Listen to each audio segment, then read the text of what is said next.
T20 ప్రపంచ cup 2024లో సంచలన ప్రదర్శనతో ఆఫ్ఘనిస్తాన్ సెమీస్ కి దూసుకొచ్చింది. సూపర్ 8 స్టేజ్ లో భారత్ చేతిలో ఓడిన ఆస్ట్రేలియా బంగ్లాదేశ్ ని ఓడించి సెమీస్ బెర్త్నైతే ఖాయం చేసుకుంది. అయితే బంగ్లా మ్యాచ్ సందర్భంగా Afghan player Gulbadin Naib injury ఇప్పుడు చర్చనీయాంశంగా మారింది.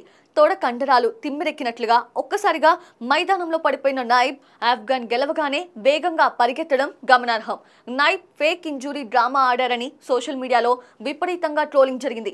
Gulbadin Naib the Oscar acting అంటూ కొందరు మాజీలు వ్యాఖ్యలు చేశారు.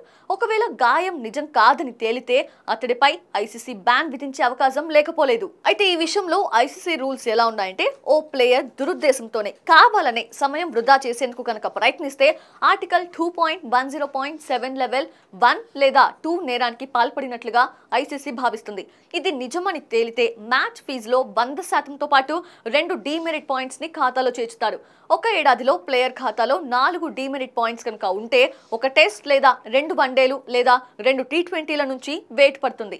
అంతేకాదు, ఫేక్ ఇంజూరీ అని సమయాన్ని వృధా చేసినప్పుడు ఆర్టికల్ 41.9 ప్రకారం ప్రత్యర్థి జట్టుకి 5 పరుగులు పెనాల్టీ రూపంలో ఇస్తారు. ఈ విషయంలో ఫీల్డ్ అంపైర్దే తుది నిర్ణయం. ఆఫ్ఘనిస్తాన్ బంగ్లాదేశ్ మ్యాచ్ లో ఇలా జరగలేదు. ఇక సోషల్ మీడియాలో గుల్బాదిన్ నైబ్ పై విమర్శలు వచ్చినప్పటికీ ఐసీసీకి మాత్రం అధికారికంగా ఏ ఫిర్యాదు అందలేదు. మ్యాచ్ రెఫరీ కూడా విచారణ చేపట్టాలని అడగలేదని తెలుస్తోంది.